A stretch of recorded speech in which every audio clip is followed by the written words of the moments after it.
Joe Biden asked you to be his running mate. Would you do it? Well, of course, anyone who asks you, you have to be incredibly serious about it. And it's very hard to turn someone down if they're going to be president. They want you to be their running mate. I certainly think I could help Joe in that he doesn't appeal to young people as strongly as perhaps he could. And I think young people really like me, which I'm very happy about. I consider myself pretty young at heart and all that. So if anyone asks you to be Veep, you have to take it very, very seriously. And I'm just trying to make our country stronger. That would be a phenomenal way to do it. Tonight, Michael Bloomberg rolling out a new ad. And yeah, you heard me right. He is still spending, and he's spending big time to defeat Trump, even though he dropped out of the Democratic race for president. In fact, a Bloomberg aide tells CNN the billionaire former New York City mayor will employ hundreds of former campaign staffers to help the eventual Democratic nominee. Out front now, Andrew Yang, former Democratic presidential candidate. And Andrew, you know Mayor Bloomberg. You've talked to him since he dropped out of the race, something he clearly did not want to do, right? He thought he was going to do better than he did. I mean, being honest, he wanted to be the nominee. Did you talk about this? I haven't talked to Mike since he dropped out. I talked to him beforehand. Yeah. Clearly, this was not the scenario that he'd projected or his team had projected.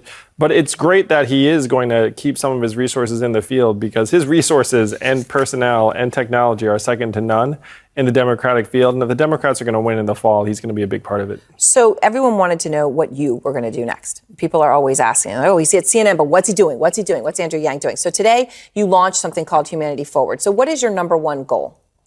Well, our goal is to champion the ideas of my campaign around the future of work, universal basic income, a human-centered economy, and the fact that our data should be ours even if we lend it to the technology companies. So we're launching this new nonprofit. It came today, and we already have 3 million plus in pledges to give to the American people in the form of universal basic income and show that this economy should work for us and not the other way around.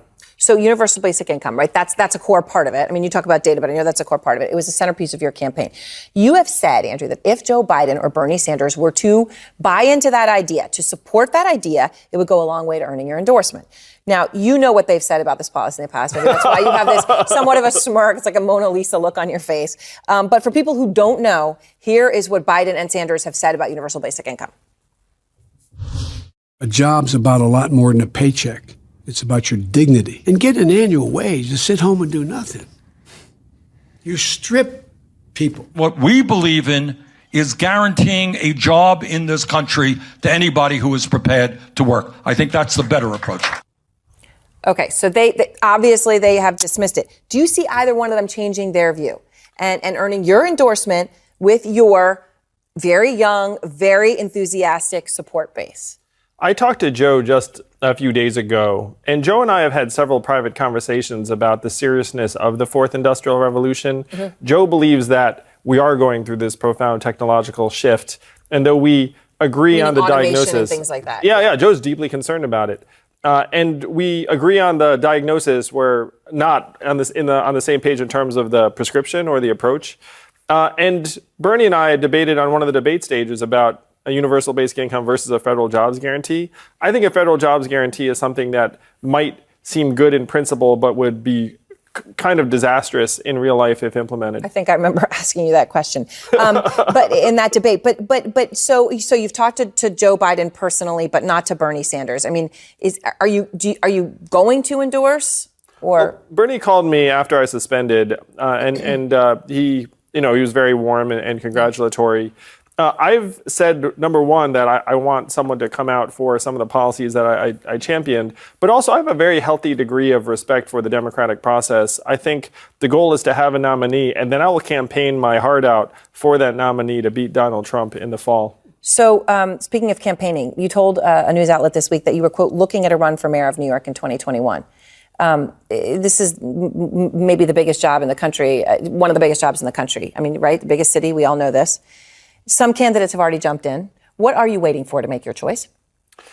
Well, Aaron, I'm a problem solver, and I want to see, frankly, what the other candidates bring to the table, what New York might look like under their leadership. If they're on the same page as I am in terms of a lot of the things that they would want to do for the city, then frankly, I don't feel as pressing a need to jump in. And many of the problems I focused on in my presidential campaign are just going to grow in scope and seriousness over time. So we're looking at the New York mayoral race, but it's one of several things we're looking at. Okay, so I want to ask you a question about a story that we aired, very personal story to you, about Evelyn, your wife. She broke her silence about being sexually abused by her doctor in 2012 when she was pregnant.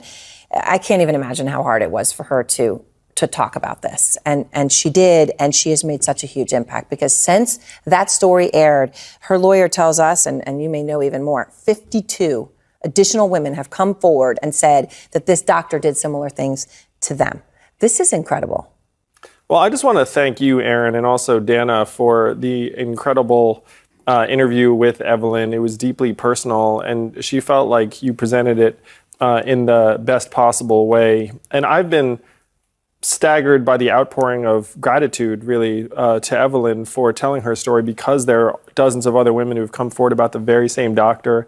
And now the DA has reopened investigation of this doctor. We all know this doctor should not be anywhere but prison. And the fact that you and your helping Evelyn unearth this story helped bring this doctor closer to justice is something we're deeply grateful to you for. Well, I think a lot of people are deeply grateful to Evelyn for what she did. The courage to do that is, I think anybody watching, man or woman, can imagine how incredibly brave that was. Thank you, Andrew. Thank you, Aaron. It's great to be here.